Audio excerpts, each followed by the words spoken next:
Yung mga pre, ito, may guest tayo. So, boss, kumusta? Matanong lang kita, boss. Gaano ka na katagal nag-workout? Mga 1 year na po. 1 year na. So, kailan ka pa dito? Tagal ka na? Parang mga ano po, September po last year. September. Oh. Pero, consistent yun, araw-araw. Hindi po, gawa ng pag may ano lang po ako, maluwag po yung May pinapalo ka bang Kasi- mga meal plan o workout sa internet na nakukuha ka? meron po, may ano, yung normal lang po na Basta kung ano lang makita mo, greenhouse mo. Parang ganun. Pero meal plan, wala. wala.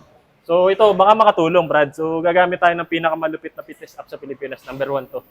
I'm sure number 1 to. Walang kalaban. So, please move up siya. Okay.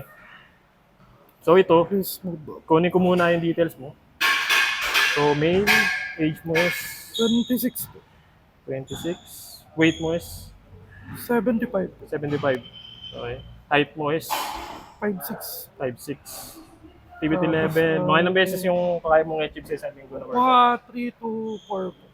So, 3 to 4. Moderately active. Fitness level, beginner. Oh. Ito, anong goal mo katawan? Marami nakalagay ditong options. Strength, bulk, clean bulk, curves, athletic, V-shaped torso, mga ganun. Mga ano lang, siguro po ay ano, clean bulk. Clean bulk. So, yan. Update natin. So, ito. Rekta na tayo sa nutrition. Napaka-importante na nutrition, Brad. So, ito, binabasa na niya yung data mo. So, nakakalculated na lahat dito ng gagawin mo at saka nakakainin mo. So, ganun siya kalupit. So, ang calorie intake mo per day is 2,600. Okay? 2,600. Monday to Sunday. Okay? Tapos, since Monday ngayon, i-check natin. So, tawag ito, almusal lang ng hapunan, meron ka na meal plan. Okay? So, ganun siya kalupit. So, ang Monday mo is na ito. So, Filipino food siya. So, tapsulog with garlic rice with egg. Saka nakakitang meal plan na ganun. Filipino-Filipino. So, pagka ayaw mo niyang almusal na yan, pwede natin palitan. Okay. Replace meal. Egg omelette with vegetable. Okay. Replace meal. So, champurado with fried rice. Nakalagay na ingredients, nakalagay na instruction. Pag hindi ka marunong magluto, may video. So, pwede mong palitan pag ayaw mo ng video. So, yan. So, natuto ka pa magluto. Lunch, tinola.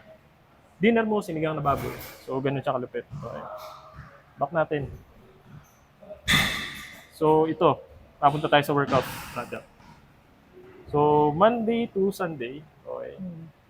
Ang workout mo, nakalatag na rin. Wala ka nang isipin pa. Pati rest day nakalagay. Active recovery nakalagay na. So, check natin yung Monday mo. So, body weight squat, 3 sets of max repetition, 2 minutes rest. Pag magre-rest timer ka, gamit tayo ng timer. So, tutunog na siya. Okay, pagka pasunod na set mo. So, ganun siya kabilis. Hindi ka marunong mag-body weight squat, may video rin. Pagka ayaw mo niya, pwede mong replace yung exercise. So, it's up to you. So, 4 exercises, solve na isang araw mo. So, ito ang malapit na tanong. How's the app?